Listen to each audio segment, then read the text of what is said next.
Good afternoon my dear student. आप सब कैसे हैं? आई होप कि आप सब अच्छे होंगे। आज बहुत दिनों बाद क्लास ले रहे हैं क्योंकि यूपी पुलिस का एग्ज़ाम भी जल्दी आने वाला है और भी कई सारे एग्ज़ाम होने के चांस हैं, जैसे एसएससी वगैरह, सीजीएल और ख़ास करके जो साइंस है वो रेलवे में पूछा जा सकता है, जैसे एएलपी हो गया, आरपीएफ, एसआई, आरपीएफ कांस्टेबल और भी कई सारी वैकेंसी। इसी के मद्देनज़र आज हम लोग जीव विज्ञान के अनुप्रयोग के बारे में आज हम लोग चर्चा करेंगे, देखेंगे कैसा क्या है। चलिए, तो आज हम लोग जीव विज्ञान के बारे में चर्चा करने के लिए जा रहे हैं, बायोलॉजी का। उसी के बारे में हम लोग आज चर्चा करेंगे।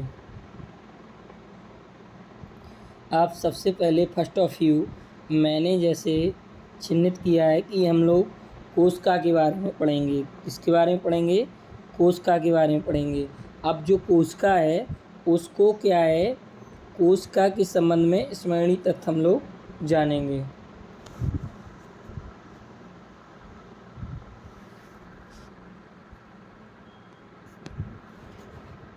कोशिका के बारे में हम लोग स्मरणीय तथ्य जानेंगे। कोशिका को इंग्लिश में जो बोला जाता है उस सेल के नाम से जाना जाता है। किस नाम से जाना जाता है? सेल के नाम से जाना जाता है। अब जो कोशिका है, कोशिका जो है जीवन की, इसको सेल बोलते हैं। इंग्लिश में क्या बोलते हैं? सेल बोलते हैं। कोशिका के संबंध में स्मरणीय तथ्य जीवन की संरचनात्मक एवं कार्यात्मक इकाई है। सबसे पहले ये देखना है, जो कोशिका की खोज थी वो किसने की थी? कोशिका की खोज रॉबर्ट हुक ने की थी। किसने की थी? रॉबर्ट हुक ने की थी, क्योंकि कोशिका इसके लास्ट में कहा आता है और अगर यहीं पे एक क्वेश्चन और आता है कि केंद्रक की खोज किसने की, तो रॉबर्ट ब्राउन ने की। अब कोशिका सिद्धांत के प्रतिपादनकर्ता कौन थे? तो स्लीडन एवं स्वाइन थे। ये आप लोगों को याद रखना है। सबसे छोटी कोशिका जो होती है उसका नाम क्या है? इंग्लिश में अगर हम लोग बात करें सबसे छोटी कोशिका को, तो इसको बोलते हैं PPLO। क्या बोलते हैं?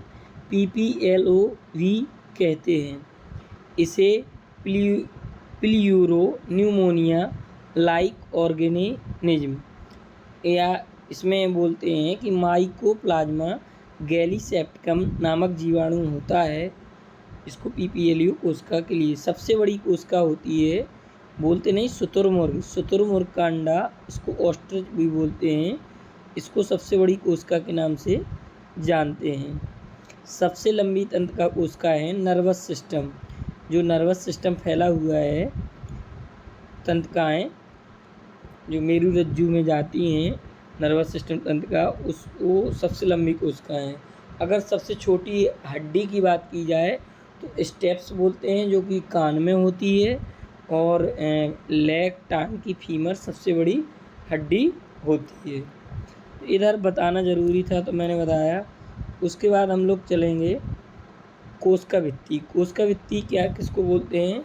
सेल वॉल को बोलते हैं। सेल वॉल को क्या बोलते हैं? कोशिका भित्ति के नाम से हम लोग जानते हैं। अब केवल पादप कोशिका में उपस्थित होता है। इसकी एक कंडीशन है कि जो एक होता है सेल वॉल, कोशिका भित्ति होता है, और एक होता है सेल मेम्ब्रेन, जिसको हम लोग कोशिका झिल्ली के नाम से जानते हैं। अब कोशिका भित्ति केवल पादप कोशिका में उपस्थित रहता है। राइबोसोम 70S 80S ये होते हैं, इनकी सब इकाइयाँ राइबोसोम होते हैं। छोटे प्रोटीन के संश्लेषण के लिए उत्तरदायी होते हैं। जो प्रोटीन होता है उसके संश्लेषण के लिए उत्तरदायी कौन होते हैं? राइबोसोम। माइटोकॉन्ड्रिया, कोशिका में ऑक्सीकरण इसी में होता है, यानी माइटोकॉन्ड्रिया को पावर हाउस ऑफ सेल, उसका पावर हाउस किसको कहते हैं? माइटोकॉन्ड्रिया को कहते हैं। कोशिकांग एवं उनके उपनाम। अब जैसे कोशिकांग एवं उनके उपनाम के बारे में हम लोग चर्चा करेंगे। आज की क्लास जो है शानदार सेशन है और इसमें पूरा कवर किया जाएगा बायोलॉजी मैराथन क्लास के अंतर्गत। कोशिकांग एवं उनके अपनाम। जनरली क्वेश्चन पूछ लिया जाता है कि जो लाइवोसोम होता है, लाइवोसोम को आत्महत्या की थैली भी कहते हैं, सुसाइड बैग के नाम से भी जानते हैं। जो लोग बायोलॉजी लिए होंगे उनको ये क्वेश्चन बहुत अच्छे तरीके से समझ में आ रहा होगा। अब माइटोकॉन्ड्रिया को कोशिका का ऊर्जागृह, पावर हाउस ऑफ सेल, ये मैंने बता दिया। Power house of cell. Ribosome को प्रोटीन की फैक्ट्री कहते हैं और गोल्जी उपकरण होते हैं। गोल्जी उपकरण जो होते हैं कोशिका के अणुओं का यातायात प्रबंधन, traffic manager of the molecules of cell के नाम से जानते हैं। अब देखिए शैवाल, एलगी, इसको इंग्लिश में एलगी के नाम से जानते हैं, इसको शैवाल कहते हैं। फंजाई जो होते हैं वो कवक होते हैं। अब कुछ शैवाल का नाम जैसे ही जनरली भाषा में समझा दें कि जो नदी किनारे काई वगैरह लग जाती है, ज़्यादा हरा हरा दिखता है नदी के पास में, तलहटी में, उसको शैवाल के नाम से हम लोग जानते हैं। और जो काई होती है आप छू के देखना, बहुत चिकनी होती है। तो शैवाल का नाम एवं उपयोग, ये ग्रेसिलेरिया एवं जिलीडियम वंश के शैवाल हैं। इनको रोडोफाइट, लाल शैवाल के नाम से जानते हैं। और जो इनका यूज है, उपयोग है, वो किस में उपयोग करती है इस शैवाल का यूज, क्योंकि उस शैवाल के अगर के उत्पादन में किया जाता है। अब लेमिनोरिया जेपोनिका किस्पिस एवं कॉन्ड्रस शैवाल। विटामिन बी की प्राप्ति, लेमिनोरिया एवं फ्यूकस भूरे शैवाल पशुओं के चारे के रूप में। लेमिनेरिया आयोडीन की प्राप्ति, जैसे आयोडीन युक्त नमक हम लोग यूज करते हैं। अब आयोडीन की कमी से होने वाला रोग कौन सा है? घेंघा भी बोलते हैं, गला घोंटू भी बोलते हैं। और जनरली आजकल सभी जो साल्ट होते हैं, नमक, उसमें आयोडीन की मात्रा मिली रहती है। कितनी मिली रहती है? 1 माइक्रोन से भी कम। कोंड्रस, आयरिस अगर की प्राप्ति चॉकलेट उद्योग में। एक क्वेश्चन बहुत जनरली पूछा जाता है, नॉस्टॉक एनामीना। नॉस्टॉक चीनियों द्वारा भोजन के रूप में यूज किया जाता है। नॉस्टॉक एक घास टाइप का। अम्बलिकस भारतीयों द्वारा भोजन के रूप में। क्लोरेला वसीला न्यूमोनी, अंतरिक्ष यात्रियों द्वारा, जो भी अंतरिक्ष यात्री होते हैं जो उड़ान भरते हैं, अंतरिक्ष में जाते हैं, उनको क्लोरेला वसीला न्यूमोनी, क्लोरेला एक शैवाल है, तो ये अंतरिक्ष यात्रियों द्वारा भोजन के रूप में यूज किया जाता है। अब नाइट्रेला एवं कारा, मलेरिया उन्मूलन में सहायक। उन्मूलन मीन्स होता है खात्मा। बोलते नहीं है कि अभी जैसे टीबी का उन्मूलन 2026 तक हो जाएगा, मलेरिया। अब मलेरिया कैसे होता है? मच्छर के काटने से होता है। एक डेंगू भी होता है, चिकनगुनिया होता है, तो ये सब मच्छर के काटने से होता है। अब मलेरिया, वैसे मच्छर तो बहुत होते हैं, बट प्लाज्मोडियम वाइवेक्स के कारण मलेरिया रोग होता है। इसमें ठंड देके कपकपी के साथ बुखार आता है। अब जो डेंगू होता है, जो मादा एनाफ्लीज होती है, एडीज होती है, उसके अंतर्गत डेंगू होता है। इसमें क्या है, हाथ पैर में सूजन होती है, दर्द होता है गांठ में। मलेरिया हो गया, ये 3 से 4 दिन में प्लाज्मोडियम वाइवेक्स। अगर इसमें जो मलेरिया का पूरा chapter BSc first year MP doctor Hari Singh और यूनिवर्सिटी में बीएससी में जो चैप्टर था, वो बीएससी फर्स्ट सेमेस्टर में, तो मलेरिया प्लाज्मोडियम वाइवेक्स के बारे में पूरा अच्छे से डिटेल से बताया गया था। अब एनावीना एवं नॉस्टॉक। एनावीना क्यों खास हो जाता है कि जनरली ये क्वेश्चन कई बार एग्जाम में आ चुका है कि एनावीना और एस्टॉक का यूज क्या होता है? भूमि की उर्वरता बढ़ाने में, यानी भूमि की उर्वरता मतलब उपजता जल्दी। कुछ ऐसे वर्ड होते हैं, अभी मैं वाइट बोर्ड पर जब आऊँगा तो आप लोगों को ये क्वेश्चन कराए जाएंगे, जैसे उन्मूलन हो गया, खात्मा हो गया, कुछ वर्ड जैसे एक होता है ऊर्जा के उत्पादक, अपघटक, ऐसे करके होते हैं, वो वर्ड छांट लिए जाएंगे आप लोगों के लिए। तो भूमि की उर्वरता बढ़ाने में, नाइट्रोजन स्थिरीकरण में। अब नाइट्रोजन स्थिरीकरण से क्या मतलब है कि जो भी जैसे दलहन वाली चीज़ें होती हैं, जैसे चना ले लीजिए, 2 दाल वाले पौधे, अरहर की दाल, इसमें क्या होता है कि नाइट्रोजन का स्थिरीकरण होता है भूमि मृदा में, तो इससे भूमि की उर्वरता होती है। और इसको एक चीज़ और कहते हैं फसल चक्रीकरण। क्यों ज़रूरी है?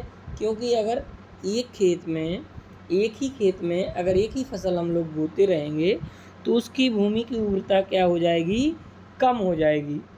इसी के लिए हम लोग समय समय पे कई चीज़ बोते रहते हैं। ठीक है। अब रोडोमेरिया पाल्मेटा। रोडोमेरिया क्या है? पाल्मेटा।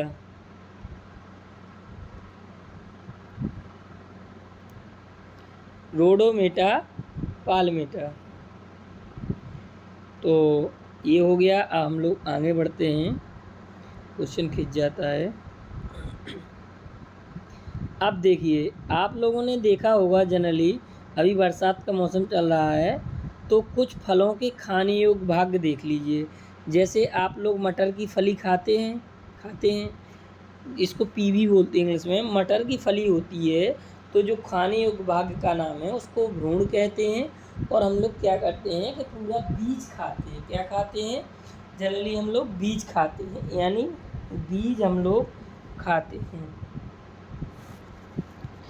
और जो भिंडी होती है उसको संपूर्ण फल खाया जाता है और उसको पेरिकार्प तथा बीज के नाम से जानते हैं। अब गेहूं में भ्रूण पोष खाते हैं, भ्रूण। मक्का में भ्रूण पोष तथा भ्रूण खाते हैं, मक्का की भुंटी नहीं होती है। और काजू में क्या होता है? बीज पद खाते हैं और मांसल पुष्पग्रंथ। लीची में मांसल एरल खाते हैं, एरल बोलते लीची। सिंघाड़ा में क्या होता है? बीज पद खाते। इमली में मध्यवित्ती खाते हैं। इमली जो आपने देखी होगी, इमली टार्टेरिक अम्ल।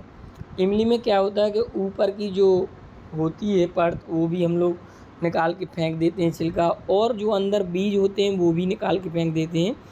मध्यवित्ती हम लोग यूज करते हैं।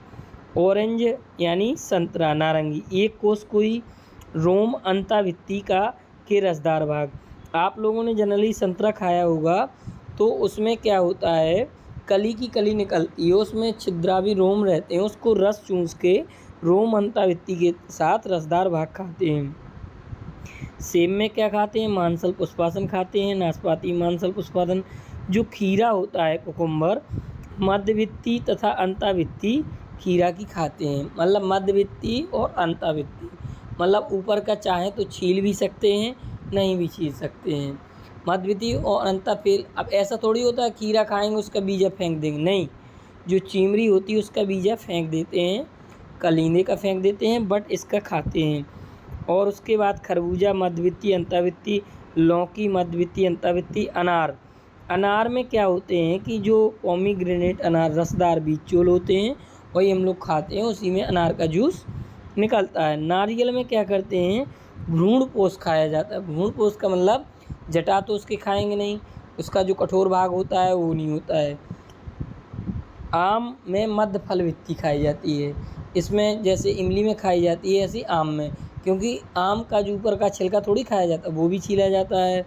और मध्य फल वित्ती खा के जो गूदेदार रस होता है उसके बाद जो गुठली होती है वो हम लोग फेंक देते हैं। ऐसी बेर में बाह्य फल वित्ती खाई जाती है और मध्य फल वित्ती। अंतः फल वित्ती में उसमें गुठली होती है। तो हम लोग बिल्कुल सिंपल भाषा में आप लोगों के लिए समझाए।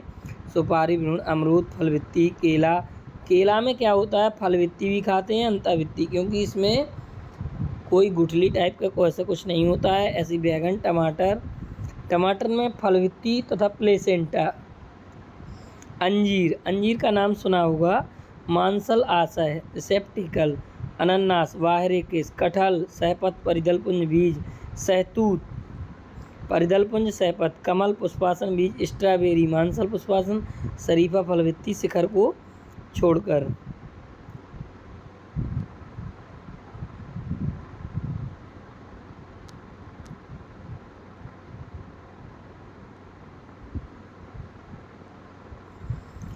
हम लोगों का नेक्स्ट टॉपिक स्टार्ट होता है। नेक्स्ट टॉपिक के बारे में हम लोग चर्चा करेंगे प्रकाश संश्लेषण। प्रकाश संश्लेषण को इंग्लिश में फोटोसिंथेसिस कहा जाता है। क्या कहा जाता है? फोटोसिंथेसिस के नाम से जानते हैं। अब जब फोटोसिंथेसिस प्रकाश संश्लेषण फोटोसिंथेसिस की प्रक्रिया है, इसको प्रकाश को सन लाइट भी बोलते हैं। प्रकाश संश्लेषण में क्या होता है? 6 CO2 यानी 6 अणु कार्बन के प्लस 12 अणु हाइड्रोजन यानी पानी के, और ये सूर्य का प्रकाश होता है सनलाइट, और पर्णहरम को इंग्लिश में क्लोरोफिल के नाम से जानते हैं। जल, प्रकाश, पर्णहरित तथा कार्बन डाइऑक्साइड की उपस्थिति में पौधों द्वारा कार्बोहाइड्रेट के निर्माण को प्रकाश संश्लेषण कहते हैं। यानी जो पौधों से हम लोगों को क्या मिलती है? ऑक्सीजन मिलती है, वो अपना भोजन। अब प्रकाश संश्लेषण सभी पौधे स्वयं अपना भोजन बनाते हैं। कैसे बनाते हैं? कि जल उनके पास प्रकाश की उपस्थिति में और कार्बन डाइऑक्साइड की उपस्थिति में पौधों द्वारा कार्बोहाइड्रेट का निर्माण किया जाता है। यही उनका भोजन होता है, मुख्य पदार्थ होता है। 6 CO2 प्लस 12 H2O सूर्य का प्रकाश, पर्णहरम C6H12O6 कार्बोहाइड्रेट, और इसको हम लोग जनरली शर्करा के नाम से जानते हैं। 6H2O 6 अणु पानी के अलग हो जाते हैं और 6 अणु ऑक्सीजन के अलग हो जाते हैं, प्लस 6 अणु ऑक्सीजन के। अब आप लोगों को बता दें, एक क्वेश्चन आता है PCS में भी पूछ लिया जाता है कि what is xylem, what is phloem.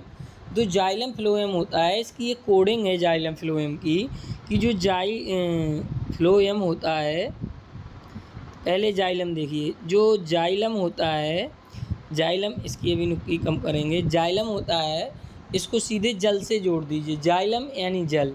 तो जो जाइलम होता है वो क्या कार्य करता है कि जड़ों से पानी ले जाके पूरे पेड़ को ज़मीन से पानी सोख करके ऊपर तक ले जाने का कार्य कौन करता है? जाइलम करता है।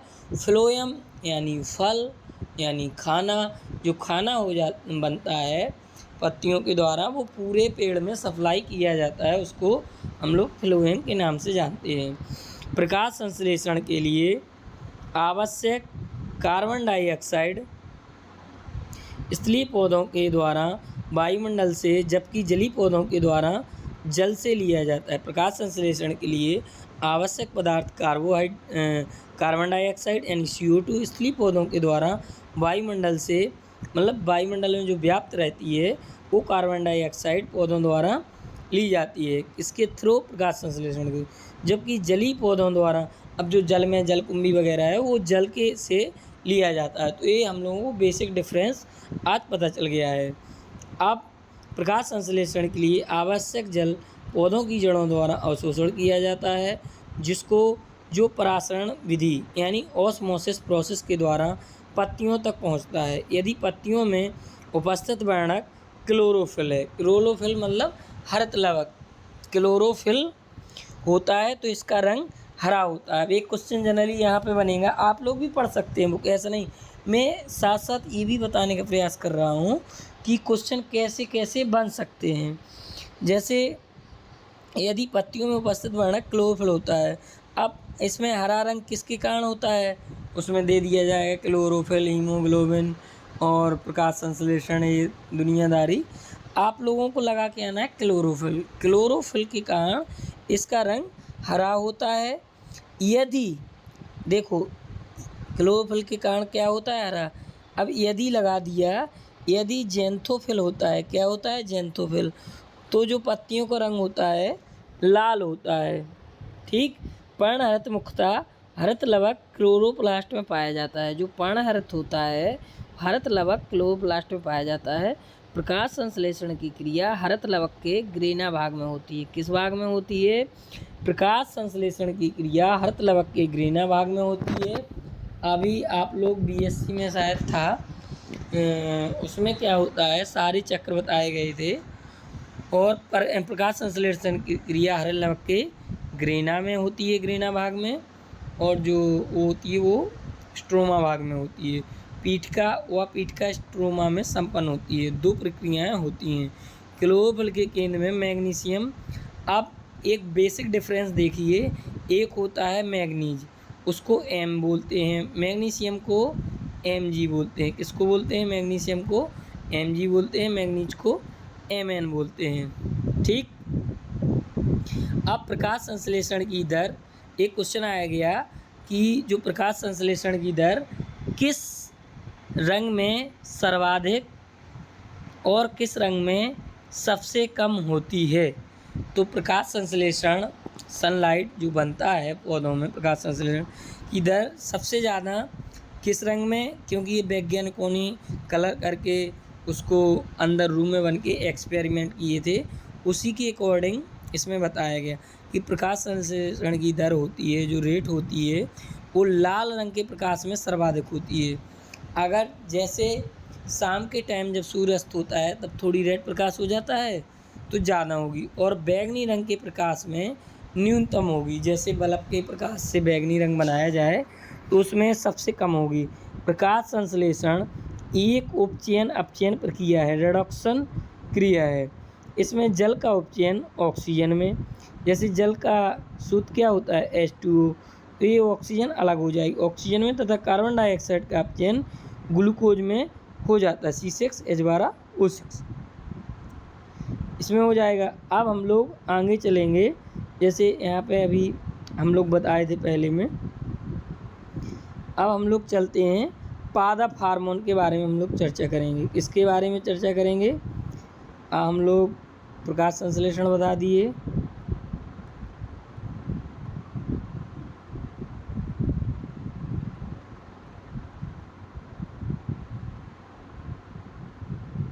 अब हम लोग जानेंगे पादप हार्मोन। पादप हार्मोन को इंग्लिश में बोलेंगे प्लांट हार्मोन। क्या बोलेंगे? Plant hormone. तो प्लांट हार्मोन क्या कहलाता है कि पौधों में विभिन्न प्रकार की क्रियाओं को नियंत्रित एवं समन्वित करने वाले रासायनिक पदार्थ को हार्मोन कहते हैं। क्या कहते हैं? हार्मोन कहते हैं। अब हम लोग यहाँ पे क्या करेंगे, 30 मिनट की क्लास रखेंगे। आप लोगों को लाइक कर दीजिएगा वीडियो को, चैनल को जिन्होंने सब्सक्राइब नहीं किया सब्सक्राइब कर देना, कमेंट ज़रूर कर देना कि सर नेक्स्ट क्लास पढ़ाएं, तो हम करेंगे। मैं आपका प्रदीप सर PS एकेडमी में हार्दिक स्वागत करता हूँ। चलिए देखते हैं नेक्स्ट, पादप हार्मोन, प्लांट हार्मोन।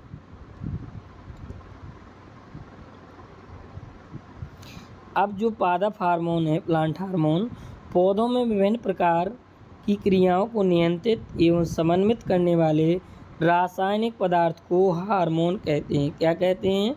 हार्मोन कहते हैं। जिन मुख्य हार्मोन की पहचान की गई है, वे हार्मोन मुख्यतः कौन से हैं? एक तो ऑक्सिन होता है। क्या होता है? ऑक्सिन होता है, इंग्लिश में AUXIN, ऑक्सिन। दूसरा होता है जिबरेलिन। जैसे एंजाइम वगैरह होते हैं जंतुओं में, ऐसे ही हार्मोन होते हैं। मनुष्य में भी होते हैं, इंटरनल हार्मोन होते हैं, एड्रिनल ग्रंथि से निकलते हैं, पीयूष ग्रंथि से कई सारे हार्मोन, अंतःस्रावी बहिस्रावी हार्मोन होते हैं, इन्हीं से शरीर का विकास होता है। ऐसे ही अब आप लोगों को बताया जाएगा, जो टमाटर आते हैं तो वो पके थोड़ी आते हैं। कोई भी फल जब ट्रांसपोर्ट होता है तो कुछ उनको कच्चे फलों को ट्रांसपोर्ट किया जाता है। अगर वहाँ पके फल आएंगे तो बिकते बिकते 2-3 दिन ट्रांसपोर्ट में लगता है, वो तो ख़राब ही हो जाएंगे, आके कोल्ड स्टोर में रख लिए जाते हैं। अगर आपको फ्रेश चाहिए तो जैसे जम्मू कश्मीर जाएंगे आपको सेब के बगीचे मिल जाएंगे, आपको वहीं से वो मिल जाएंगे। तो सेब आता है तो कश्मीर से अगर यहाँ पे यूपी में आएगा तो कम से कम 1 हफ्ते तो चाहिए ना बाई रोड। इसी के थ्रू कुछ कच्चे फलों को भी ट्रांसपोर्ट किया जाता है। बट कुछ ऐसे हार्मोन बनाए गए हैं कि आप कोल्ड स्टोर में रख के उनको पका देंगे आवश्यकता के अकॉर्डिंग, क्योंकि अगर सारे पका दिए, अगर वो नहीं बिके तो वो ख़राब हो जाएंगे। और जनरली अगर आपको फ्रेश चाहिए तो अपने यहाँ भी पौधे लगा सकते हैं। जिन मुख्य हार्मोन की पहचान की गई है वो हैं ऑक्सिन, जिबरेलिन, साइटोकाइनिन और एब्सिसिक एसिड। ये प्रमुख हार्मोन थे। अब हम लोग आगे देखेंगे एस्ट्रोजन तथा एथिलीन। अब इनके बारे में हम लोग चर्चा करेंगे और इनको विस्तार से जानेंगे। जैसे जो पादप हार्मोन होते हैं, फाइटो हार्मोन, तथा उनके कार्य के बारे में हम लोग यहाँ पे चर्चा करेंगे। जैसे ऑक्सिन हो गया। अब ऑक्सिन का क्या कार्य है, जो ऑक्सिन हार्मोन है उसका क्या कार्य है, इसके खोजकर्ता तो डार्विन थे 1880 में। अब इसके कार्य क्या है, क्या कार्य करता है ऑक्सिन? कोश का विवर्धन करता है, जड़ का निर्माण करता है, विलगन करता है, पर रोग और खरपतवार का नाश करता है। जैसे हमने पेड़ पौधे लगाए, पौध लगाई, टमाटर हो गया, कुछ भी हो गया, जो भी लगाई पौध, तो अगर हम लोग ऑक्सीजन का छिड़काव करेंगे पौधे पर तो कोश का विवर्धन होगा, यानी कोशिकाएँ बहुत बढ़ेंगी, जड़ें ज़मीन में नीचे जाएंगी तो पेड़ मजबूत होगा, और जितनी ज़्यादा जड़ें फैलेंगी तो वो क्या करेगा कि भोज्य पदार्थ नीचे से ज़्यादा ले पाएगा, तो पौधा मजबूत होगा, फल होगा और बिलगन पर रोक लगेगी। खरपतवार से यहाँ पे आशय है कि जो अगर जैसे हम लोग ये दवाई डाल देते हैं, ये हार्मोन का यूज करते हैं ऑक्सिन का, तो जो भी खरपतवार, जैसे आप लोगों ने अभी सुना होगा कि मूंगफली बोई गई है, उसमें जनरली अभी छिड़काव होगा दवाई का। तो जो मूंगफली का पेड़ होगा, छिड़काव से मूंगफली का पेड़ तो ऊपर चला जाएगा, क्योंकि टेस्ट करके बनाया गया है, वैज्ञानिकों ने टेस्ट की गई थी।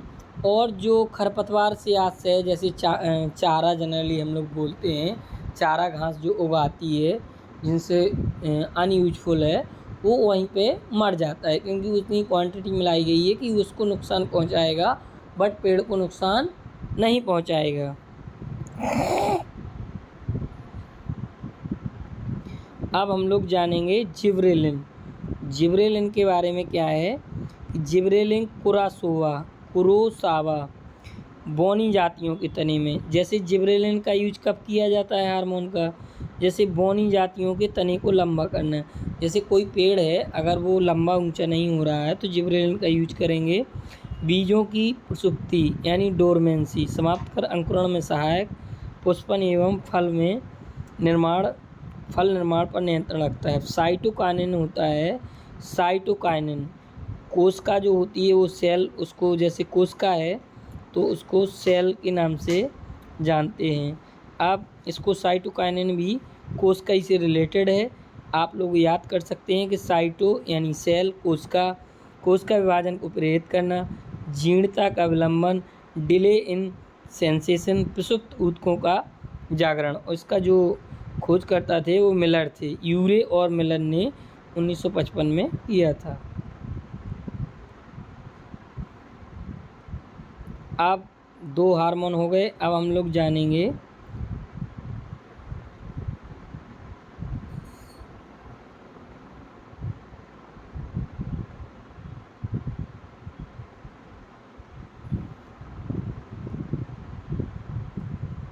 एक और है एब्सिसिक अम्ल। एब्सिसिक अम्ल AVA, इसको शॉर्ट में हम लोग AVA के नाम से भी जानते हैं। तो कॉन्स एवं एडिकोड बीजों को सुप्तावस्था में रखना, पौधों की वृद्धि रोकना, पत्तियों का विलगन एवं पुष्पन में बाधक। मतलब जो बीज होते हैं उसमें अगर एब्सिसिक अम्ल मिला दिया जाए तो सुसुप्तावस्था में, जैसे एक मेरे को याद आ रहा है एम्फीबिया मतलब उभयचर प्राणी। उभयचर प्राणी आप लोगों ने देखा होगा कि जब बहुत तेज़ धूप निकलती है या गर्मी पड़ती है तो इनका एक एडेप्टेशन होता है, अनुकूलन कर लेते हैं।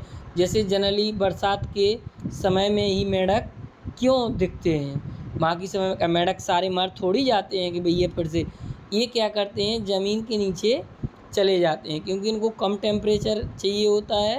एम्फीबिया उभयचर प्राणी होते हैं जो जल में, उभयचर शब्द से स्पष्ट है कि ये जल में भी रह सकते हैं और थल में भी रह सकते हैं। एम्फीबिया हिंदी में बोले तो उभयचर, यानी उभयचर। चर मीन्स प्राणी, ऐसे प्राणी जो जल में भी उभयोत्तल नहीं होता है, अवतल उत्तल मिला के उभयोतल लेंस का निर्माण किया जाता है, ऐसी उभयचर होता है। तो उभयचर प्राणी होता है वो जल में भी रह सकता है और थल में भी रह सकता है। तो अगर हम लोग क्या करेंगे, इनके बीजों को ये कर देंगे तो काफ़ी समय तक हम लोग बीज अंकुरित नहीं होंगे, रख लिए जाएंगे। अगर पौधों की वृद्धि रोकना है कि हमको अभी फल नहीं चाहिए, अभी मौसम ख़राब है, फिर से जब मौसम अनुकूल हो जाएगा तब फल चाहिए, तो उनकी वृद्धि रोक देंगे ताकि वो पुष्पन न कर सकें और उसमें भ्रूण न बने, फल नहीं बने। पत्तियों का विलगन तथा पुष्पन में बाधक, यानी पुष्प नहीं निकलेंगे, तो ये फैसिलिटी आ जाएगी एब्सिसिक अम्ल में।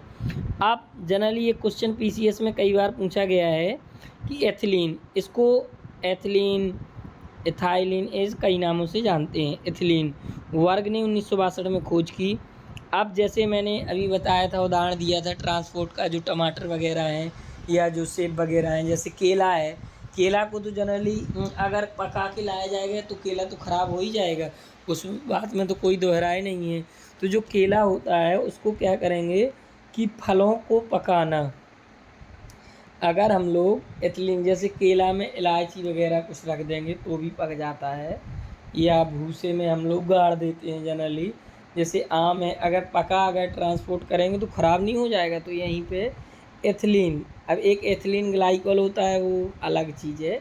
एथिलीन अगर हार्मोन हम लोग फलों पे छिड़काव करें, फलों को जब पकाना हो, मादा पुष्प के विकास को प्रेरित करना हो, तना एवं नर पुष्पों के विकास को संदर्भित करना हो, तो उसके लिए क्या ज़रूरी है, एथिलीन ज़रूरी है।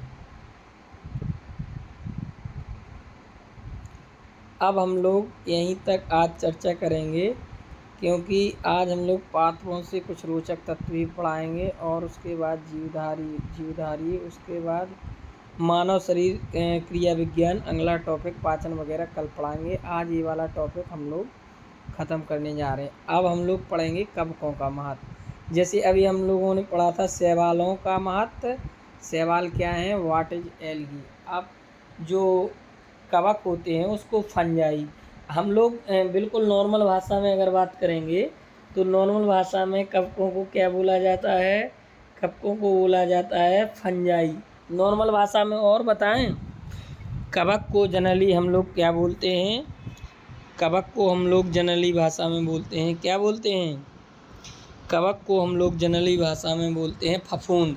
जैसे आप लोगों ने देखा होगा कि अगर रोटी 2-3 दिन या 8 दिन 10 दिन अगर रखी रहे और उसमें बारिश हो रही हो या सीढ़ वगैरह, तो उसमें फफूंद लग जाती है।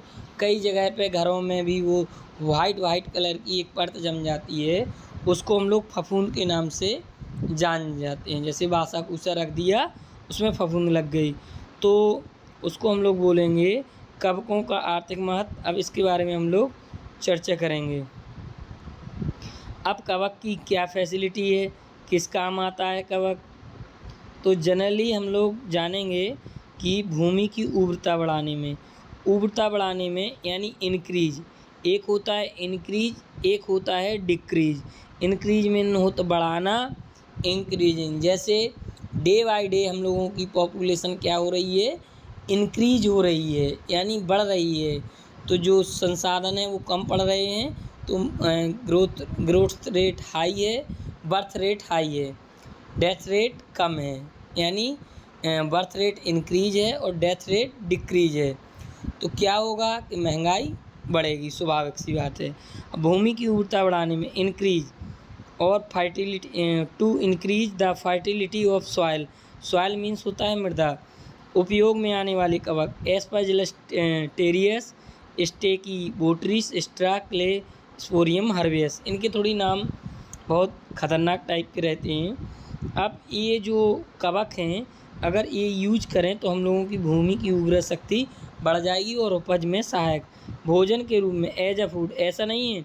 अब एक चीज़ और है, आप लोग कोकरमुत्ता का नाम सुने हैं, आप कवक खाते हैं, क्या खाते हैं, मशरूम खाते हैं। अब मशरूम खाते हैं, मशरूम की सब्ज़ी बनती है, जैसी पनीर खाते हैं वैसी मशरूम खाया जाता है, बट वो चेक करके, क्योंकि अगर कुकरमुत्ता की तरह होता ज़रूर है, बट अगर तुमने वो खा लिया तो जहर होगा। इसलिए जब भी मशरूम बेचा जाता है तो बड़ा टेस्ट करके वो रखा जाता है, पैक किया जाता है पैकेटों में।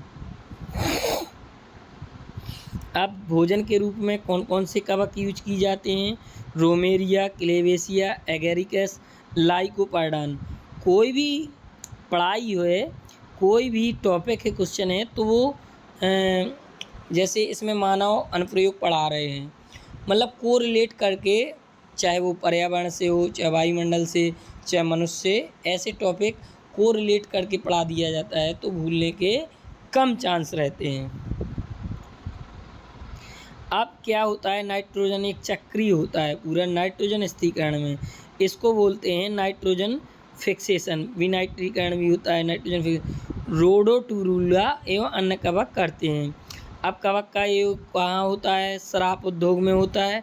किण्वन, जो किण्वन द्वारा शराब का निर्माण किया जाता है, वाइन इंडस्ट्री यानी शराब में।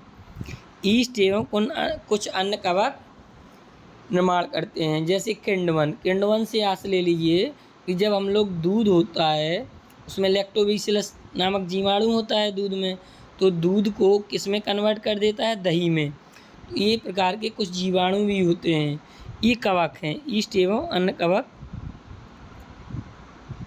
पनीर बनाने में, इन मेकिंग चीज़, पनीर बनाने में किसका यूज किया जाता है?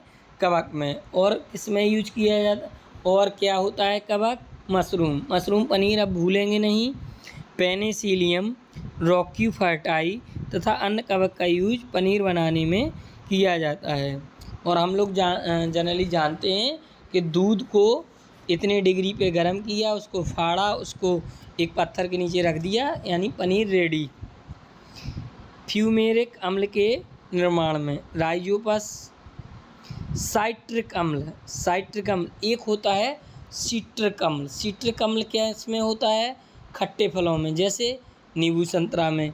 उस सिट्रिक अम्ल है, क्वेश्चन पेपर में फंसाएगा, व्हाट इज साइट्रिक अम्ल, व्हाट इज सिट्रिक अम्ल, उसमें दे देगा खट्टे फलों के रसों में कौन सा अम्ल पाया जाता है, वहाँ एसिड की बात हो रही है, यहाँ कवक की सिट्रिक एसिड। साइट्रिक अम्ल के निर्माण में जो एक साइट्रिक अम्ल होता है, उसके निर्माण में एस्परजिलस नाइगर कवक का यूज किया जाता है। बेकरी उद्योग में किसका यूज किया जाता है? ईस्ट खमीर का यूज किया जाता है। बेकरी से हम लोगों को याद आया कि जैसे एक एग्जाम्पल आप लोगों को बेकरी उद्योग का दे दें बेकरी उद्योग का हम लोग उदाहरण इसलिए देते हैं कि आप लोगों ने देखा होगा जो चिप्स वगैरह आती है, पीसीएस में एक बार क्वेश्चन भी पूछ चुका है कई बार, कि जो पन्नी आती हैं वो फूली क्यों रहती हैं, उसमें आखिर क्या रहता है? चिप्स तो थोड़ी सी रहती है बट उसमें हवा भरी रहती है, तो क्या भरी रहती है? नाइट्रोजन भर दी जाती है, जिससे वो ऐसा तो है नहीं आज ही कंपनी में बनी, आज ही जाके कहें भैया ले लो 5 रुपये की ले लो, हटाओ 10 की है, ऐसा नहीं होता है। उसको पहले कंपनी में फिर ट्रांसपोर्ट किया जाता है, गत्तों में भरा जाता है, फिर सिटी में आएगा, फिर छोटे छोटे दुकानदार, तब जाके ग्राहक के पर, तो वो काफ़ी समय तक ना ख़राब हो, इसलिए उसमें नाइट्रोजन भरी जाती है। बेकरी उद्योग में मैंने उदाहरण दे दिया, जैसे चिप्स वगैरह, नमकीन वगैरह में। ईस्ट खमीर कवक का यूज। वर्णकों का निर्माण, इन पिगमेंट फॉर्मेशन, मोनेस्कस। अब हार्मोन का निर्माण भी करता है जिब्रेला फ्यूजियाई। कवकों से प्राप्त प्रतिजैविक यानी एंटीबायोटिक, बोलते नहीं भैया एक थोड़ी एंटीबायोटिक ले लेना, एंटीबायोटिक लगवा लेना। कवकों से प्राप्त एंटीबायोटिक कवक का नाम। अब ट्राइकोडर्मा प्राप्त होने वाले प्रतिजैविक, ग्लियोटॉक्सिन, पेनिसिलियम नोटेटम, पेनिसिलिन बहुत मोस्ट इम्पोर्टेंट कवक की ये दवा है, एंटीजन है पेनिसिलिन। और ये है पेनिसिलियम क्लेवियस, प्यूबिक एसिड, साइट्रेनिन और गिसियोथिनिन। ये मुख्य चैप्टर थे जो हमने कवर किए। हम लोग नेक्स्ट में, अभी नहीं, पादपों से संबंधित कुछ रोचक तत्व भी बताएंगे। उसके बाद जो मेरा नेक्स्ट टॉपिक रहेगा मानव शरीर क्रिया विज्ञान, वो हम लोग अगले वीडियो में कवर करेंगे। अब पादपों से संबंधित कुछ रोचक तथ्य के बारे में हम लोग यहाँ पर जानेंगे। पादपों से संबंधित कुछ रोचक तथ्य के बारे में जानेंगे, जैसे संसार का सबसे लंबा जो वृक्ष है वो कौन है? तो ये है सिकोया नामक वृक्ष है, या कोस्ट रेडवुड ऑफ कैलिफोर्निया। इसकी ऊंचाई है जो 120 मीटर है। जनरली नॉर्मल 60 से 70 मीटर 80 मीटर तक पौधों की ऊंचाई होती है, क्योंकि ये बहुत हो जाती है।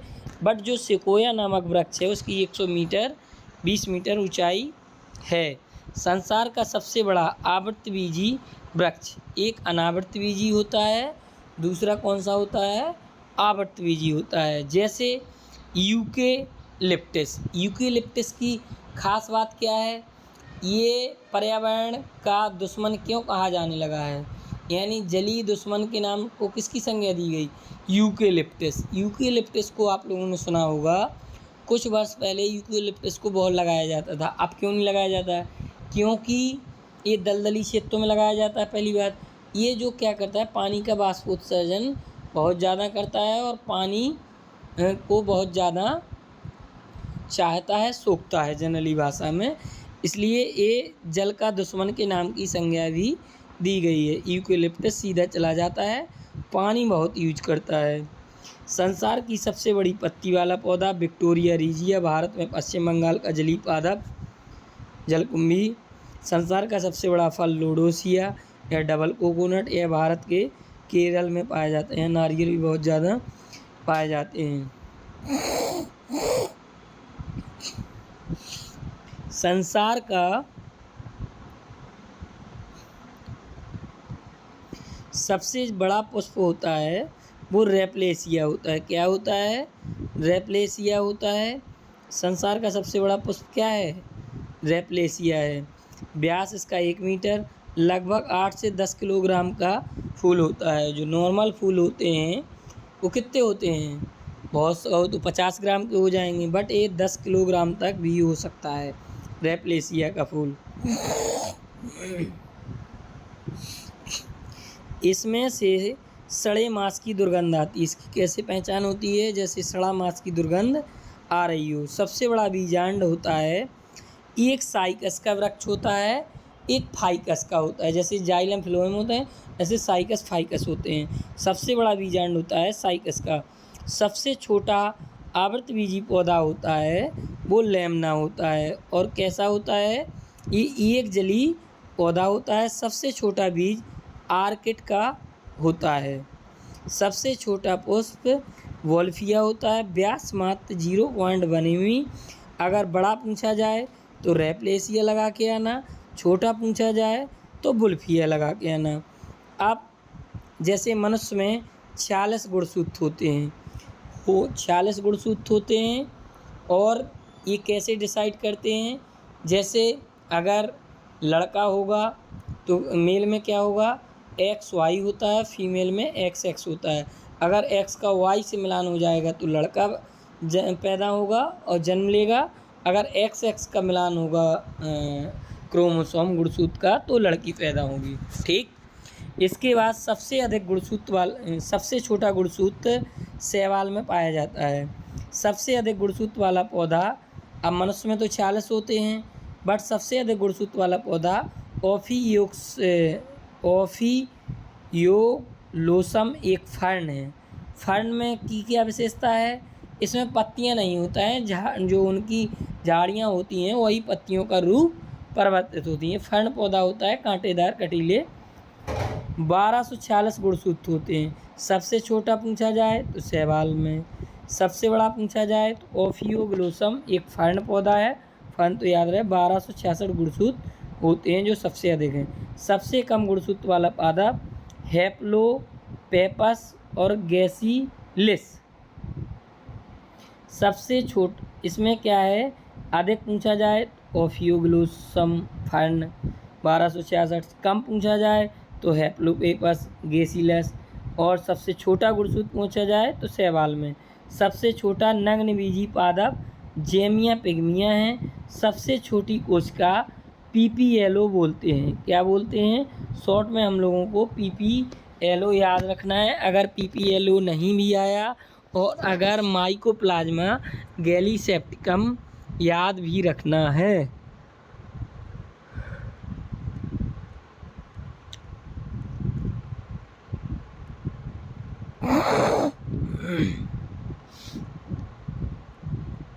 सबसे हल्की कास्ट वाला पौधा है वो ओक्रोमा लोगोपस।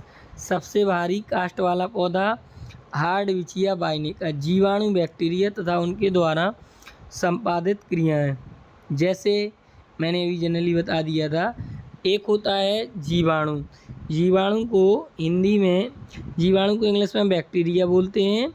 बट एक होता है विषाणु। क्या होता है? विषाणु। उसको इंग्लिश में क्या बोलते हैं? वायरस बोलते हैं। क्या बोलते हैं? वायरस बोलते हैं। तो वायरस उसका वी से स्टार्ट होगा, तो हम लोग जनरली इसमें डिफरेंस कर लेंगे। जीवाणु बैक्टीरिया तथा उनके द्वारा संपादित क्रियाएं, प्रक्रिया तथा उपयोग, जैसे दूध से दही का बनना। दूध से दही का बनना किसके कारण पॉसिबल है? जीवाणु का नाम है बैक्टीरियम लैक्टिसाई एसिडाई। दूध में लैक्टोज नामक जीवाणु ही होता है। बैक्टीरियम लैक्टिसाई एसिडाई।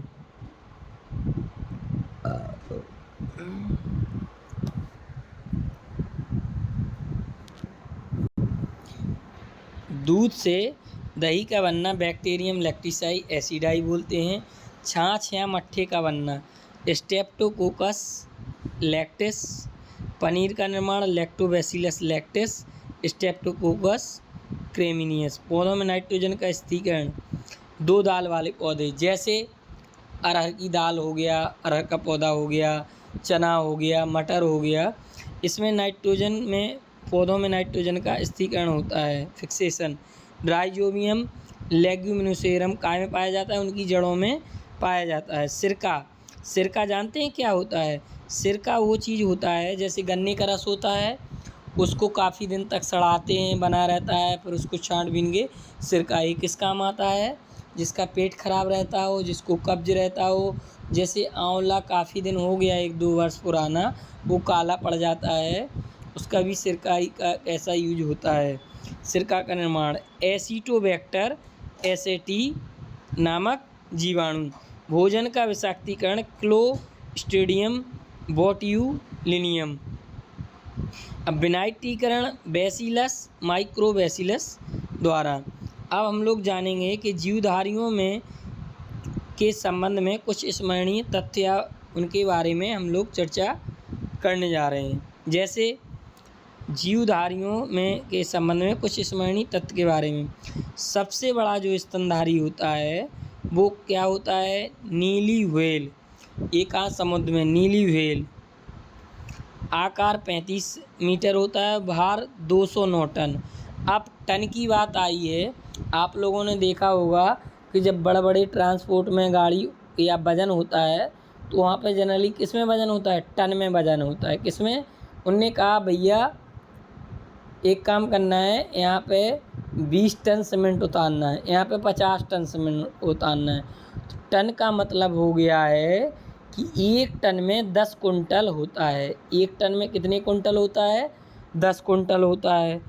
अब जब एक टन में 10 कुंटल होता है तो 209 टन की व्हेल मछली होती है। ठीक। अब आप लोग समझ सकते हैं कि व्हेल मछली में कितनी ताकत रहती है। व्हेल मछली में इतनी ताकत रहती है कि 10 हाथियों को भी एक साथ खींच सकती है, ले जा सकती है। बड़े बड़े जहाज भी पलट देती है। अब लघुत्तम स्तनधारी, वो तो क्या होता है कि जहाज में नीचे वो लगाए जाते हैं, ब्लेड हैं, ताकि कोई भी जीव जंतु छुए तो वो नीचे ही चला जाए। अब लघुत्तम स्तनधारी पिग्मी छछूंदर, भार 1 औंस से भी कम, 5 सेंटीमीटर से कम लंबी। तीव्रतम जीव अफ्रीका चीता होता है वो 60 से 63 मील प्रति घंटा होता है। अब किलोमीटर होता तो बाइक जनरली चलती है। मील का मतलब हुआ 10 मील का 10 किलोमीटर का 1 मील ऐसा कुछ होता है। यानी इसकी मान ली जाए कि 100 प्लस 140 स्पीड आंकी गई है। सबसे लंबी जो स्तनी होती है वो जिराफ होती है। अब जिराफ की गर्दन लंबी क्यों हुई? बच्चे क्वेश्चन पूछ लेते हैं। इसकी गर्दन इसलिए लंबी हुई क्योंकि क्या हुआ कि पेड़ की जो पत्तियां थीं वो ऊंचाई पर थीं। इन लोगों ने क्या किया कि उसकी तरफ अपनी गर्दन ऊपर करते रहे तो वो अनुकूलन हो गया और इनकी गर्दन लंबी हो गई। उसके बाद सबसे अधिक आयु अवधि वाला जंतु कछुआ है। सबसे आदिम स्तनी इकेडना होता है कछुआ। अगर सबसे ज़्यादा जीने वाला जंतु है कछुआ, 150 वर्ष पुराना होता है। कछुआ पे अगर बाइक भी निकल जाए तो भी उसका कुछ नहीं बिगड़ेगा, पैर रख जाए, क्योंकि जो कवच होता है उसका, उसके अंदर पूरा अपना सिर खींच लेता है और उसी में बंद हो जाता है। वो बहुत कठोर होता है। सबसे बड़ा कपी होता है वो गोरिल्ला है। दक्षिण पश्चिमी गोंडा भार 250 किलोग्राम, आकार 1.5। सबसे लंबा गर्भकाल होता है तो शिशुजन्य एम्फीबियंस 36 माह है। 36 माह का मतलब हुआ 3 वर्ष। नॉर्मली 11 माह, 12 माह, 9 ऐसे कुछ करके गर्भकाल होता है। बट उसका 3 वर्ष में एक बार होता है शिशुजन्य एम्फीबियन का। सबसे बड़ी कोशिका है स्तनी में तंत्रिका कोशिका मानी जाती है। नर्वस सिस्टम को सबसे बड़ी कोशिका के नाम से जानते हैं, 90 सेंटीमीटर। और अगर सबसे छोटी कोशिका पहुंची जाए तो माइकोप्लाज्मा गैलीसेप्टिकम PPLO याद रखेंगे। सबसे बड़ा दांत हाथी दांत होता है ऊपरी। सबसे छोटा जीवधारी माइकोप्लाज्मा गैलीसेप्टिकम होता है। और सबसे लंबी अवधि तक जीवित रहने वाला प्रोटोजोआ यूग्लिना गैसिलस 20 वर्ष। सबसे तेज जननकर्ता प्रोटोजोआ है वो क्या है? वो है ग्लाइकोमा, 24 घंटे में 6 पीढ़ी। सबसे तेज जनन करता है, यानी जो प्रोटोजोआ होते हैं कुछ ग्लाइकोमा 24 घंटे में 6 पीढ़ी बन जाती हैं। कितना फास्ट जनन करता है। सबसे लंबा चपटा कृमि टीनिया सोलियम, जब बायोलॉजी पढ़ेंगे BSc जिन लोगों ने की होगी बहुत अच्छे से बायोलॉजी उसमें दी गई है। सबसे बड़ी तितली या 11th की बुक में पूरे फाइलम दिए गए हैं, संघ वगैरह। ट्रोइडिस विक्टोरी, तीव्रतम उड़नशील कीट सेफेनिम्स प्रेटी 818 मील प्रति घंटा बहुत होता है। तीव्रतम ध्वनिकारक कीट सिकाडा, जब ये उड़ता है बहुत ध्वनि करता है। सबसे भारी कीट गोलिएथस ये होता है। सब लघुत्तम जंतु प्रोटिस्ट प्लाज्मोडियम, मलेरिया परजीवी 10 म्यूमीटर।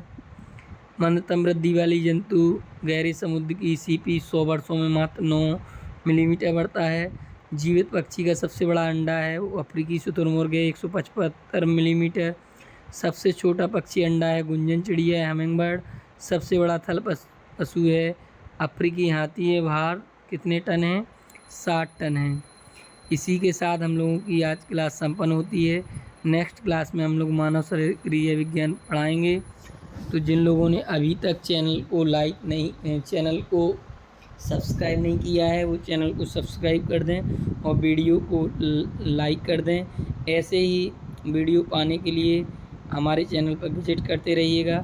हम लोग कंटिन्यू क्लास करने वाले हैं, क्योंकि अब पढ़ते रहिएगा, जल्द से जल्द एग्ज़ाम होगा। वो बच्चन साहब का, हरिवंश राय बच्चन का एक शेर याद आता है कि कुछ किए बिना ही जय जयकार नहीं होती, कोशिश करने वालों की कभी हार नहीं होती है। कोशिश करते रहिएगा, समय निकालते रहिएगा। जय हिंद, जय भारत।